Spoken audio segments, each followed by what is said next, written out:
Why, hello there.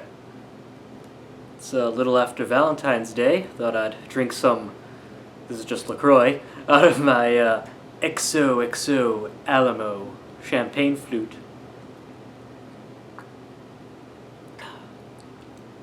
Classy. So, a few weeks ago, I put up a poll asking you all what you wanted my next video to be. Didn't end up being my next video because there were 2 reviews I ended up putting up, but the result of that poll was that you wanted a video where I talk about the general state of movies right now, since it had been a little bit since I'd done an update there. So, one of the other options that I put on the poll, that got no votes by the way, was a rundown of what the 2021 releases look like, and I sort of realized that both of those topics kind of intertwine, so this video's a bit of both of those. So, since I'm sure everything I say in this video will be out of date by the time I upload to YouTube, let me pinpoint it. I'm recording this on February 15th, 2021. You know, the robe and the champagne flute are kind of for humorous effect, but it's also very cold today. Not as cold as Texas, where it apparently is snowing, but, you know. And this is because I'm thirsty and I want to show off that, hey, got the special Alamo champagne flute. This is actually courtesy of my friend Andrew. At the end of January, went to the same screening of The Little Things. Because of social distancing, there were 2 seats between us, but he ordered this dessert thing that came with like 2 champagne flutes, and he gave me the extra one, and there was actually some pretty good champagne in it, so now I'm using it to drink LaCroix while I record a stupid YouTube video, so here we go. So, what is the state of movies right now? Fairly unchanged since the last time I made one of these videos. Well, the last time I talked about an update, it was right when HBO Max, Warner Brothers released that news that everything in 2021 for Warner Brothers was going to be day and date with HBO Max. And Hollywood, news media, Directors Guild, directors like Denis Villeneuve, all in a tizzy about it. So I thought we'd talk about, first of all, we're a couple movies into that plan now. How are they doing? And I've got a Promising Young Woman notebook where I actually wrote notes for this video this time. I'm actually slightly prepared. Well, here's the thing. We don't quite have solid HBO Max subscriber numbers. We only know sort of from anecdotal stuff. There's outside third parties that tend to try to estimate what is being streamed by how many people, and they said something like Wonder Woman had like 2 million streams, was the most streamed movie when it came out, something like that. Anecdotally, I do know some people I work with signed up to watch the movie, and that they certainly didn't see it in the theater like I did. Kind of, it didn't really need to be seen in a theater, it's a shit movie. So I know anecdotally people did sign up for HBO Max for at least a day, or a month rather, because the free trial was gone unless you bought like a Warner Brothers Blu-ray or something. Still haven't used my free trial from buying Tenet on Steelbook a little bit ago. I have till like March 1st to sign up for it though. But we don't know the streaming numbers. So we don't know financially or in the goal of expanding HBO Max subscriber base, we don't know how successful it's been to that so far. All we can do is the box office numbers. Now, Warner Brothers is being a little sneaky with box office, where they sort of report weekend totals, but they don't report weekday totals, so we don't even quite know if these numbers are really accurate, but let's see. So, as a baseline, let's look at what Tenet grossed. Tenet, also Warner Brothers, was not put on a streaming service. It followed the normal theatrical, 2.5, 3 month window. Also, when Tenet opened, movie theaters pretty much reopened for Tenet, so we got close to, at the height, I think we got close to 80% of theaters open, because even Regal had reopened for a little bit. I think it was mostly Los Angeles and that surrounding area and New York City that were closed, but we got pretty high up there for theaters opening, and right now we're sort of at 45% or so. But with more theaters open, and also internationally before the new COVID strains and all that stuff, so basically, best case scenario during the pandemic, post-shutdown. Tenet opened on September 3rd in the US, It ended up grossing 57 million domestically and 305 million internationally. Now, some movies are doing really well internationally, particularly some Chinese films and stuff like that. So there is still enough of a international box office to get, decent blockbuster numbers. I mean, Tenet probably still would have made more internationally if it were released in a non-COVID environment. But you got like that Japanese Demon Slayer movie, and there's like some other movie right now in China that just broke box office records there. So nothing has come close to replicating Tenet's semi-success. I mean, the film still didn't make enough to break even when all of the costs are considered. Maybe it has with rental and purchasing now that it's hit ancillary media. But right now that is still the high watermark for post-pandemic or post the original shutdown theatrical movie business.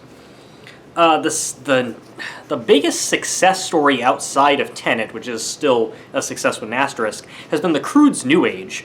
That's a Universal film, so it had a 17-day exclusive window in theaters and then has been on PVOD ever since.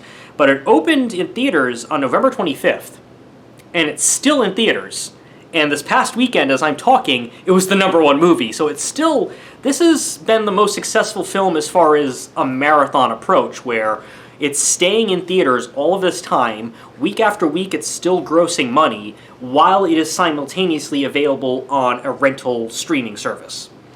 So this is sort of the big success case for a movie being not exclusive to theaters, but still lagging out within theaters. And we don't know what its rental revenue is, but the fact that it's still in theaters after this many months, and it's still bringing in people, is interesting. It's a family movie, a kid's movie, so you'd think, like, hey, paying the $20 actually makes sense, because if you have, like, 5 or 6 little Rugrats, I mean, that's cheaper than taking them all individually to a theater. But there's some places where schools are still closed, and these parents probably want to get the hell out of the house, so maybe it's them just being like, hey, we'll actually go to the theater for this kid's movie because I can't be in my living room any longer. So it's weird because I don't quite know what's fueling it. I mean, and maybe it's the film's quality. I haven't seen it. I haven't even seen the first one, but interesting. So far, theatrically, domestically, it's grossed $48 million. And internationally, $102 million, which, if this were a non-COVID environment, those would be pretty terrible numbers. But in a COVID environment, this is the second highest grossing domestic film since the theaters reopened after the initial shutdown after Tenet. Not as successful internationally, but the second most successful domestically, and it still keeps on ticking. And we also don't know what its revenue is from PVOD, so chances are this thing may have actually turned a healthy profit by now, because if people are still going out to the theaters to see it, chances are people are still renting it too, so you don't know. And that's sort of the biggest success for what Universal seems to be doing, which Universal is doing this 17-day exclusive theatrical window, and then they put it to PVOD. They did it with Promising Young Woman. They did it with Freaky.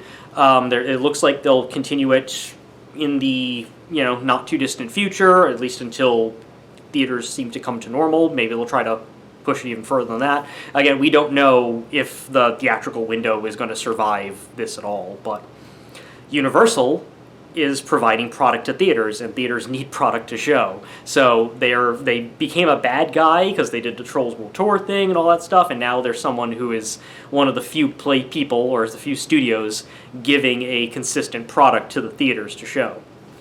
The other one is Warner Brothers, who is also the villain because of this HBO Max simultaneous thing. Because unlike Universal, which at least gives theaters 3 weekends in 17 days to have exclusivity, Warner Brothers is sort of like, yeah, we'll give you our product, but day and date on HBO Max, so people can just stay home and watch it.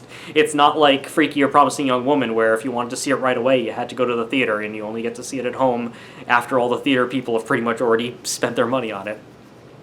So Wonder Woman 1984 was an interesting case, because it's the first blockbuster, or wannabe blockbuster, to do it. It's a sequel to an already financially successful film.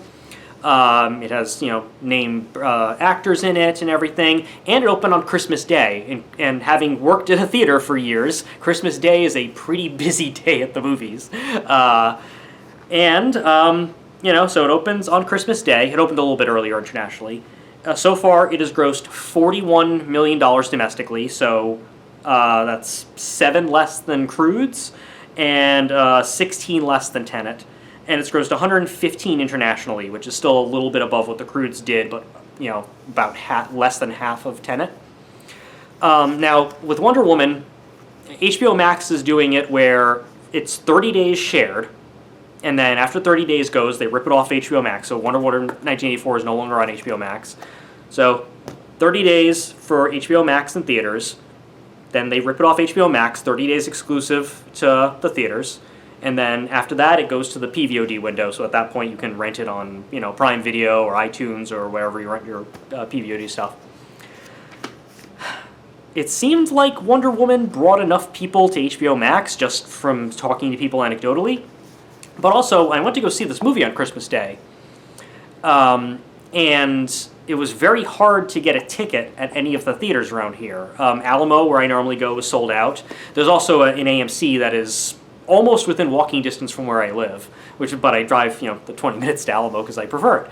That one was impossible to get its ticket. Finally had to go to Durham to find a showing that had seats open for myself, my fiance, and my fiance's family. And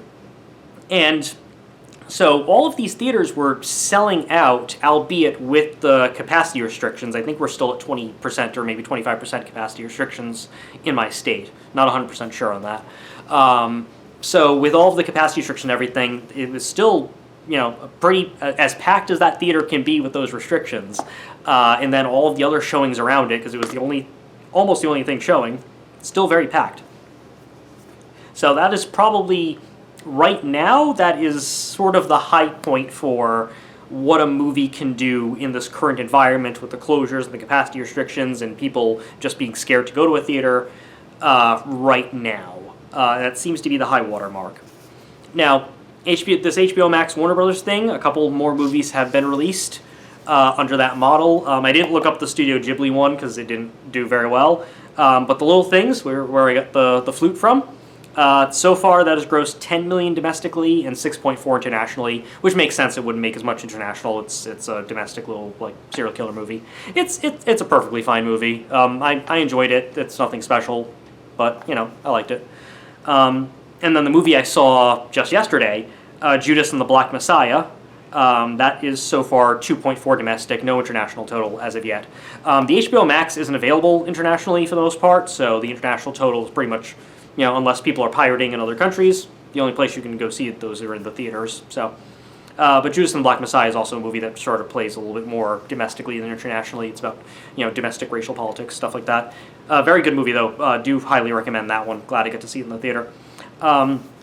So far, if it's a big blockbuster, it looks like middling numbers. If it's one of these smaller, adult-aimed dramas, the numbers are pretty much on par with what we've seen throughout the pandemic as far as, 4 million being the high point on some of the stuff.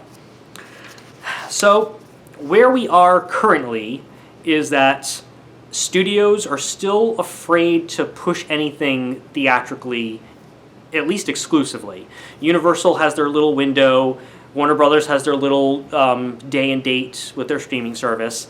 And then you have all these other studios that don't necessarily have a streaming service, or some that do, but they're not as big. Because, Universal technically has Peacock, Paramount has CBS All Access, which is becoming Paramount Plus. But you have other ones like Lionsgate doesn't have anything, and H24 doesn't have anything, and that kind of thing. So, right now, the situation's a bit anemic, where if there's no PVOD or streaming service revenue coming in, you cannot make a profit by releasing your movie in theaters. So what we're getting in theaters is, they are releasing Nomadland. Well, Nomadland right now is available in IMAX theaters, but the studio's not releasing the box office figures for it. They're being very opaque with that. But it gets released in non-IMAX theaters starting next week, and we'll see how it does. That's an adult-aimed movie. It has some Oscar buzz behind it. It's picking up some award stuff, but, it's also a smaller movie. Who knows? It might just open with another like 1.52 million as we're doing. So the major question is, well, there's a few major questions.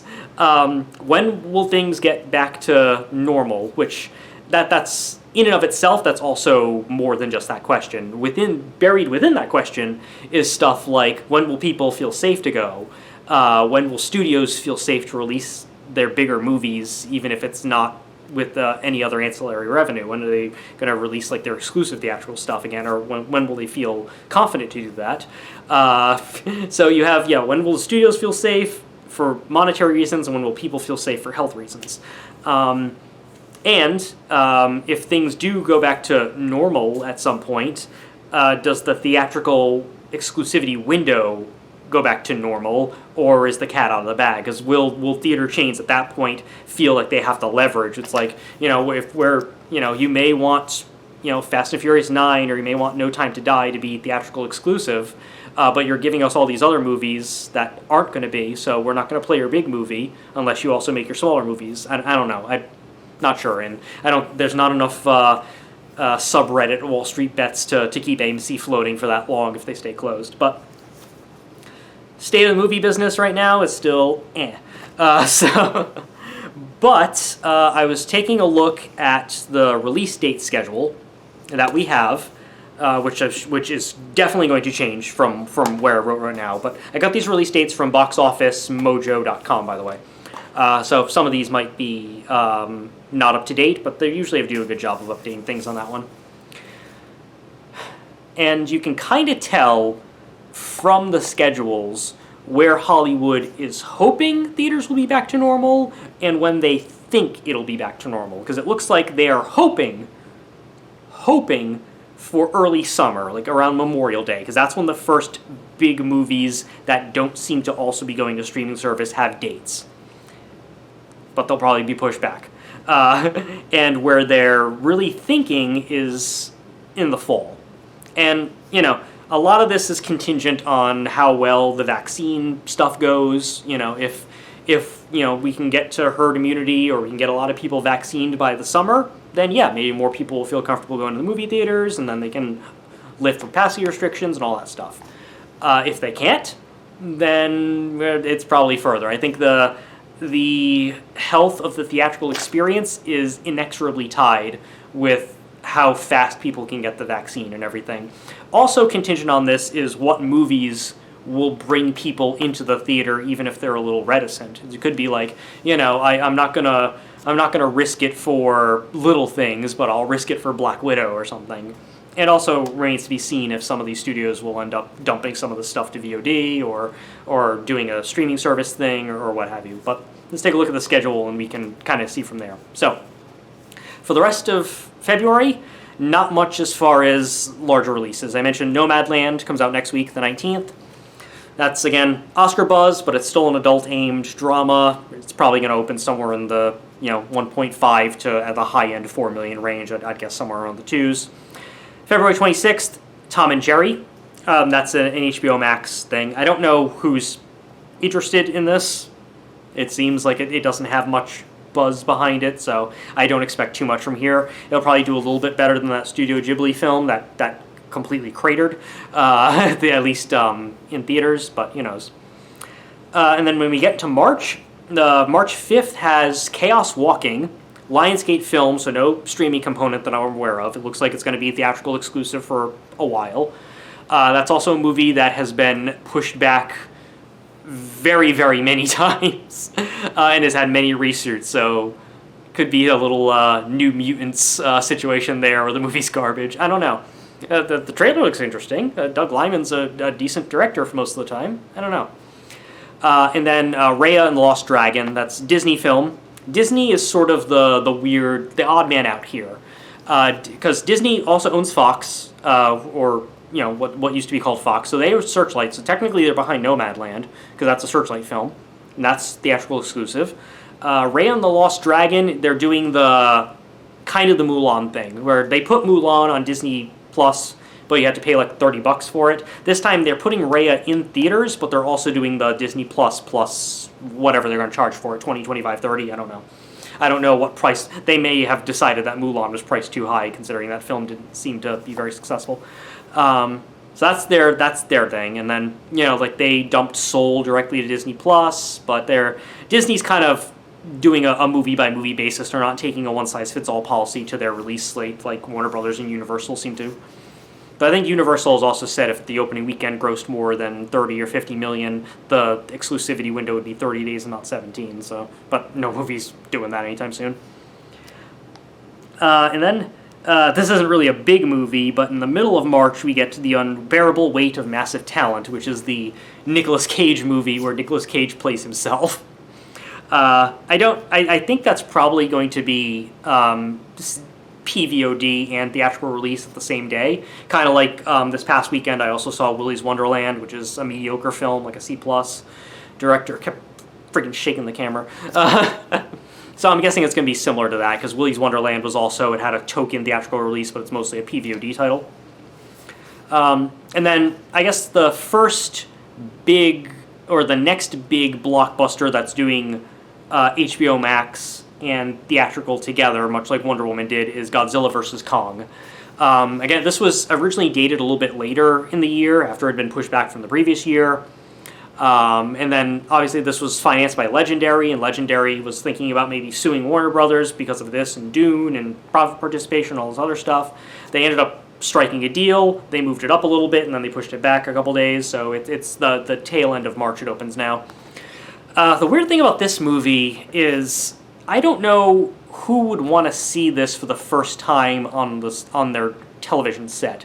Godzilla vs. Kong is a movie that's made for the big screen and IMAX and real 3D when they have it and all that stuff. I mean, no one's watching Godzilla Kong for the characters or the plot. They're just watching it to see a digital monkey fight a digital lizard. It's all the movie loses so much of its pull if you're not seeing it on a big screen. That movie is made for a big screen. It's not made, it's cartoon junk food.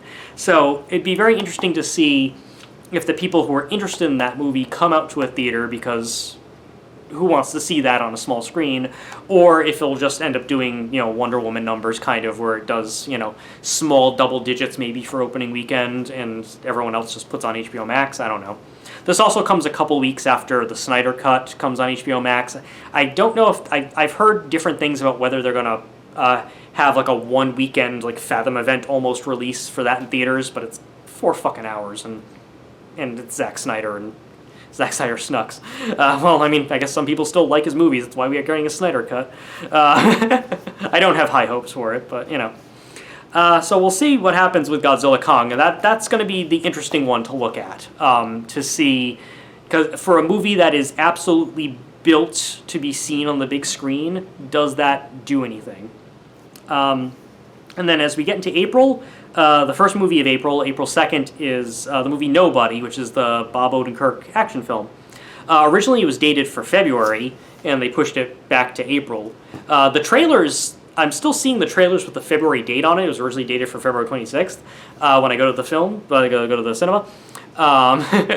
So they haven't seemed to cut a new trailer for it. It also says only in theaters, but it's a Universal movie, so I assume they're just going to do a 17-day thing. I don't think it's following the exclusivity window of normals there. And then there's 2 Warner Brothers movies dated for April 16th, so I assume one is going to give. There's Mortal Kombat, which is more of a big movie. It's going to be rated R, violent, so I assume day and date with HBO Max. That'll probably do like freaky numbers.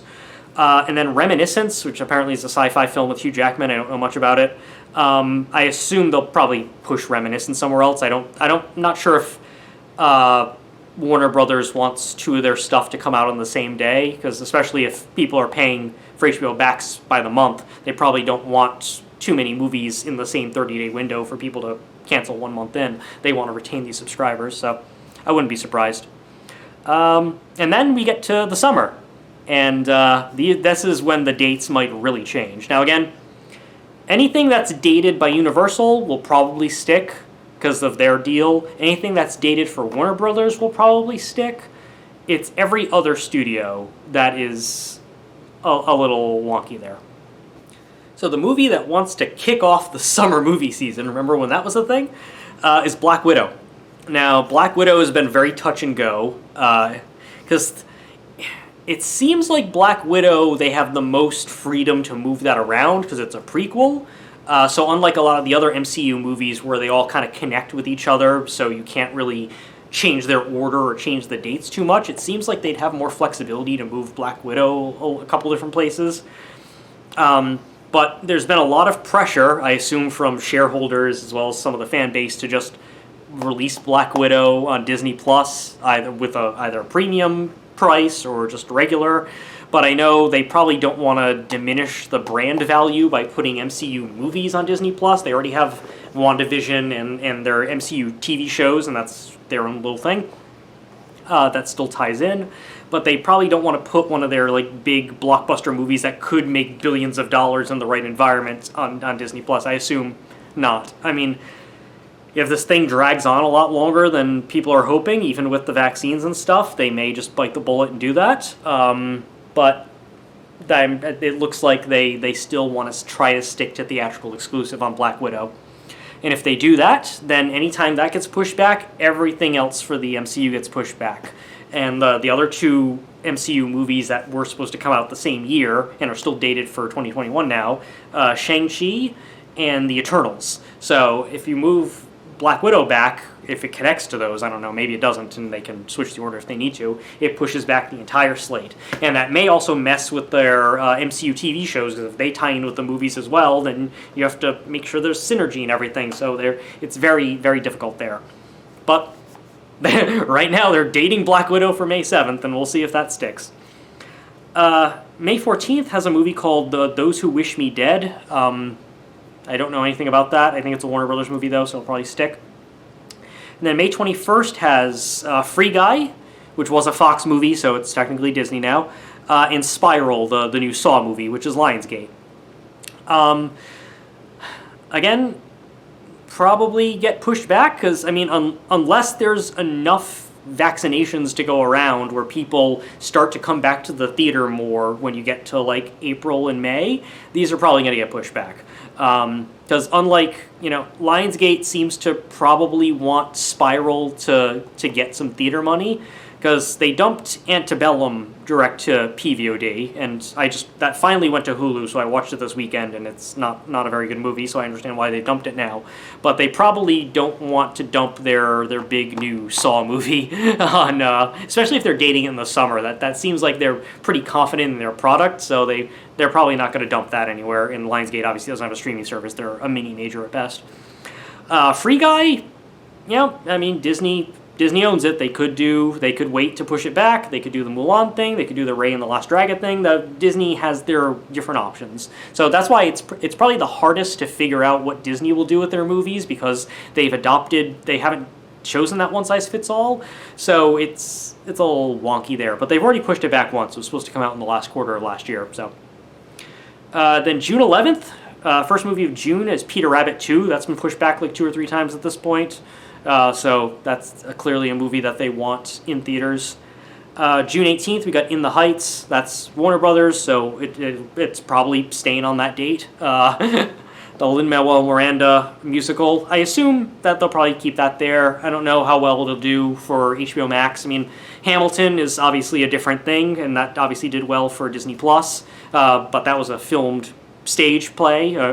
They filmed the stage performance, a stage performance that's still very expensive and very hard to get tickets for. I got to see it on Thanksgiving 2 years ago now, I believe. But that was, just a lucky crapshoot lottery thing. So I don't think In the Heights will be as successful in driving subscribers, but, you never know. Dated for June 25th right now is the second Venom movie from Sony. I don't know if that ties in with the Spider-Man movie or Morbius. They pushed back Morbius to 2022. So depending on if they are tied together, then I assume Venom will get pushed back after it. Or if it's tied to the new Spider-Man, I assume they'll push it after it. So I really don't expect Venom to stay on that June 25th date. I just don't. And And then July 2nd, Top Gun Maverick, Paramount, and Minions 2, Universal. So Minions will probably come out because of the 17-day thing, as well as, if The Croods has done well as a kids movie from Universal, I see no reason why they wouldn't finally dump Minions there. But again, the Minions is also a bigger franchise than The Croods is, so maybe they'll be a little reticent there. But I wouldn't be surprised if that didn't move. Top Gun, on the other hand, it's already moved twice. Story came out that many streaming services were offering ridiculous sums of money for the rights, Amazon Prime and Netflix and stuff, and Paramount was like, no. So Paramount, they're either going to release it in theaters or they're going to push it back. They don't want to play around. They want Top Gun to make some money. And then July 9th, The Forever Purge, which is supposedly the last Purge film. I mean, the Purge TV series got canceled after Season 2, and I thought Season 2 was pretty good. So it seems like the Purge has sort of run its course. Also, even though the first Purge movie, I believe, came out before the Trump administration. No, it did. It came out during the Trump administration now, I think. No, it was before. That's right. Never mind. Carry on. The Purge movies are very much sort of tied to the Trump administration. They're very much a reflection of Trump's America. Even if the first movie came out just before it. So I imagine it's also Universal. I assume they'll just release it with the 17-day. I don't think they'll push it back again. It was supposed to come out last summer, but it was dated for July, so that was when theaters were still completely closed. Now the theaters are 45% of them at least reopen, and maybe more will be open by July. I assume they'll release it regardless of what's going on with COVID and just let the 17-day thing happen. And then Shang-Chi, which, if Black Widow comes out, Shang-Chi will come out. If Black Widow doesn't come out, everything will get pushed back with the dominoes. July 18th, we got the new Cinderella. I believe that's a Disney Cinderella. It might not be. Is it? Can't remember now. Well, Disney already had a Cinderella reboot. I was working at the theater with it. It might not be. But if it is Disney, mix. But also Space Jam 2 is supposed to come out. That's Warner Brothers, so it will come out. HBO Max. July 23rd, we got Old from Universal. Now, Universal did just put a commercial for Old on the Super Bowl, so I assume they're pretty confident it's going to be released this year, because a lot of studios paid for Super Bowl commercials last year for movies that got pushed back. Quiet Place 2, Fast 9, and everything. So I imagine they weren't going to pony up the however millions of dollars they had to spend for the 30-second spot or the 15-second spot that they put up if they weren't sure they were going to put it in theaters. So I assume Old will be in theaters as long as theaters are open, and they'll do the 17-day thing again. And then something called The Tomorrow War, which I think Chris Pratt's in, is dated for that day as well. July 30th, The Green Knight, that's A24. A24's pushed that back for a while. It was kind of in the same. Green Knight and Saint Maud were supposed to come out. Saint Maud first and then Green Knight. And then Saint Maud was pushed back. It got released overseas in the UK. And then it did the other stuff here. You can watch my last video if you want to talk about all that. But Green Knights, they haven't cut any sort of deal. So it looks like they're really looking for theatrical release on this. Because, I guess there's nothing stopping A24 from putting something out direct to VOD or Epics. But it seems like they want it theatrical on that one, so it'll either be released or pushed back. And then Disney's Jungle Cruise, a movie. It has The Rock in it, but as far as I know, no one is excited or really wants to see this movie. And all of the Jungle Cruise merch already came out in the Disney stores last year because they were already made. So I imagine I can't see them pushing that back much. I think they'll end up doing a Disney Plus Premium or Disney Plus regular release at this point if theaters aren't where they want them to be. August 6th has Hotel Transylvania 4. That's Sony. Sony hasn't really been doing much with their movies right now. They're just kind of pushing them back, so I think they might push that one back too if theaters aren't good. And then The Suicide Squad. So Warner Bros. Will release that. They also have, I think they're working on HBO Max tie-in series as well. So I think that's going to be firmly planted on that day. And then August 13th, we got something called Deep Water.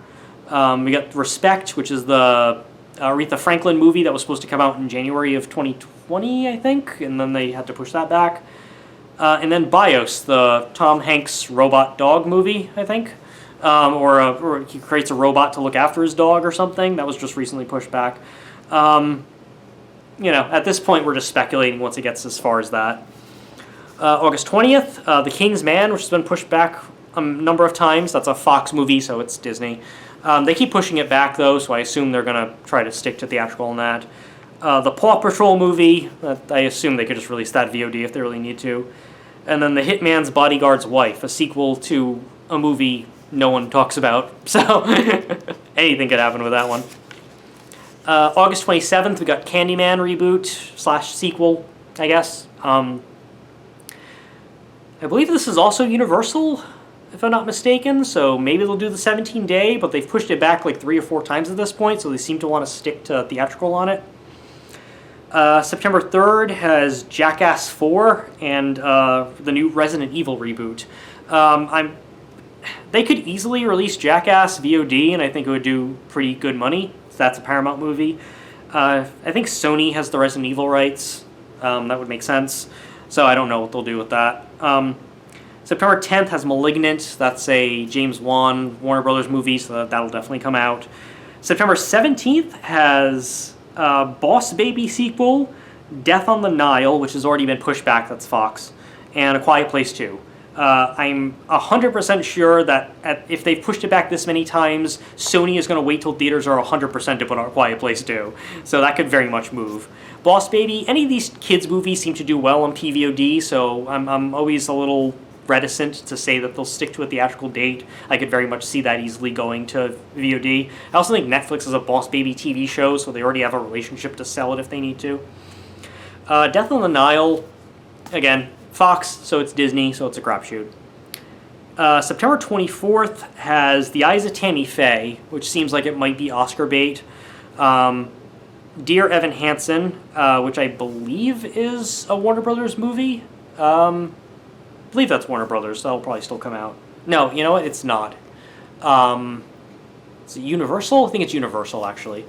Based on a popular musical, And then Many Saints of Newark, which is the Sopranos prequel movie. That was recently pushed back, even though it's still going to do day and date with HBO Max. If they pushed it from the spring to the fall, I assume it's for Oscar-related reasons.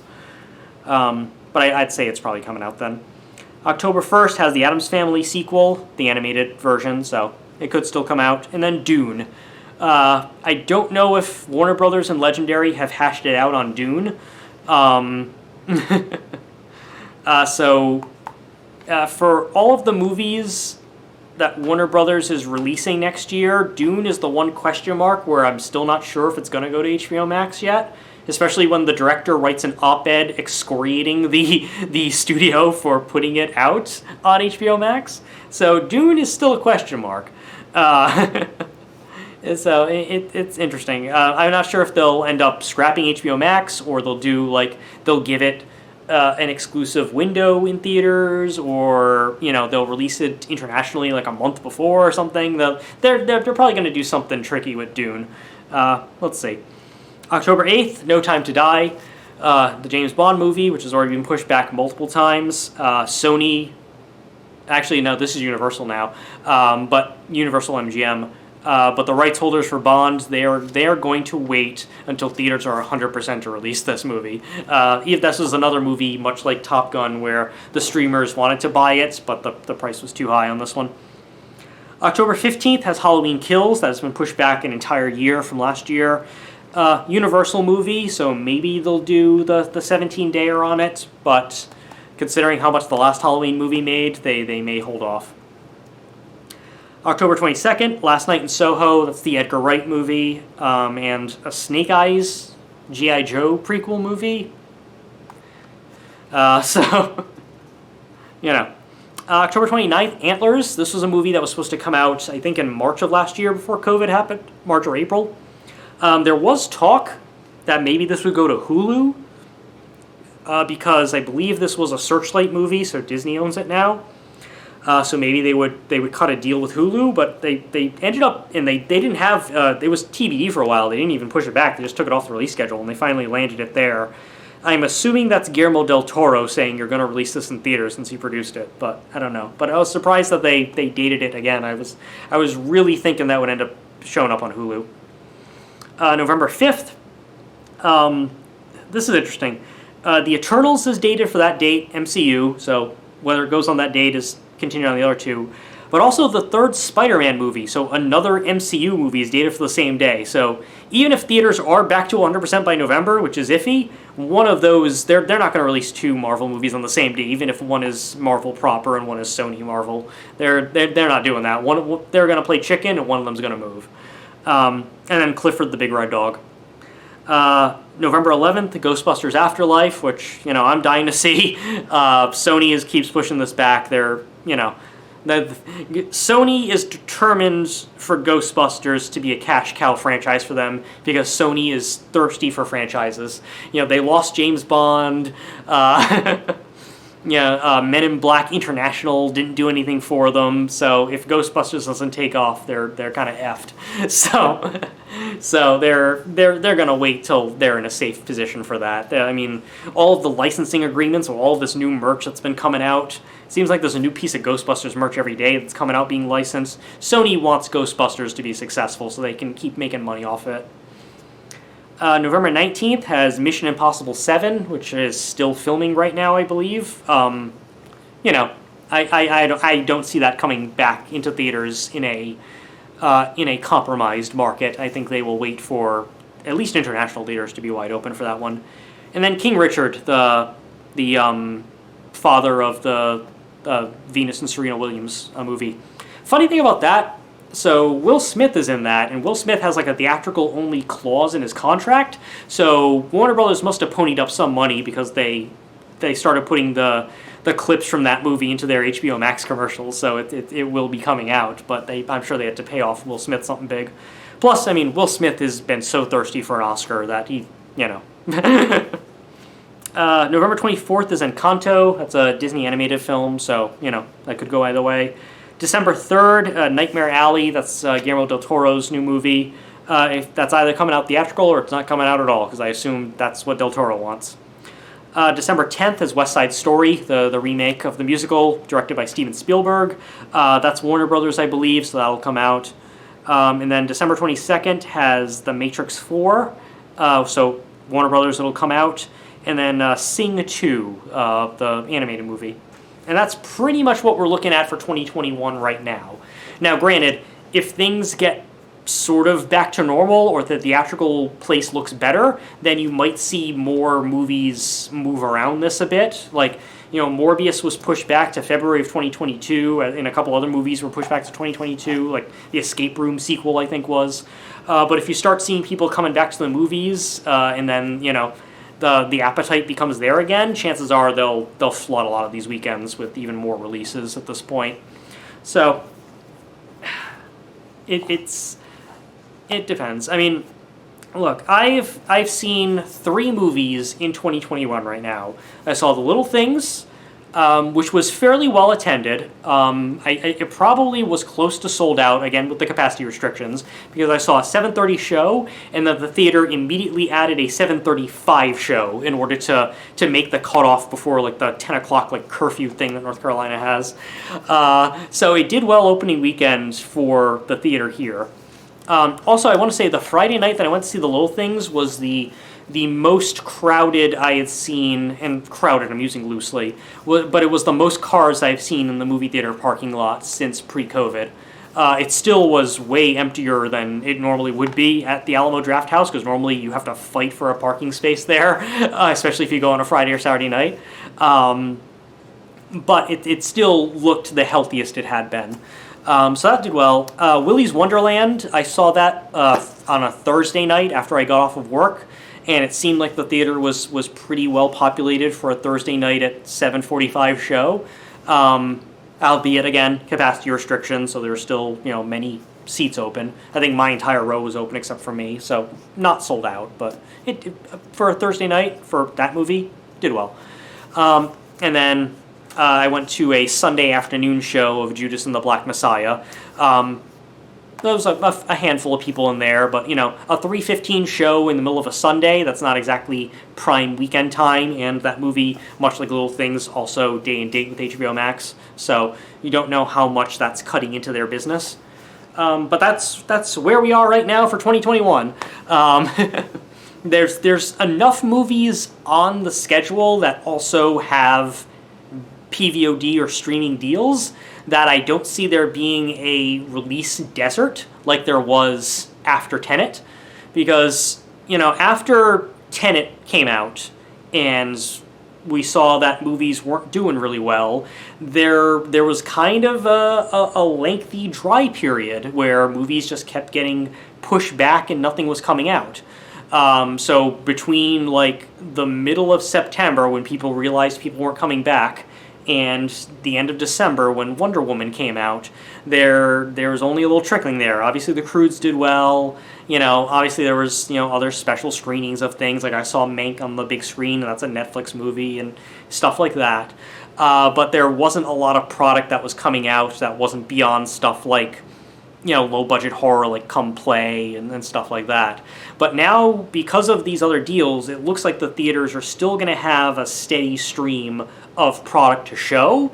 It's just a matter of, are they going to make enough movie to keep the lights on, enough money rather, to keep the lights on, and how much is the VOD and the streaming revenue going to cut into the theatrical audience. And then you have stuff like places where theaters are closed and capacity restrictions and all that stuff. So everything is still very much in flux right now, but if you're someone who enjoys going to the theater like I am, it looks like at least there will still be a decent amount of movies coming out on a regular basis for this foreseeable future. It's just, some people are just going to opt to see those movies on streaming, or some people might rent them. Though honestly, for the movies that are going PVOD, where they're $19.99 to rent, buying a movie ticket and like a little snack at the theater is still slightly cheaper than paying that rental fee. So if it's a price thing that's happening, it still seems cheaper. Again, if you're going alone, if you're two people, then obviously it changes things. So that's where we are right now, and we'll see where everything else goes. So for those of you who voted for this to be the movie, the video I record, I hope it was worth the wait, and we'll figure out what I do next. So see you, everybody.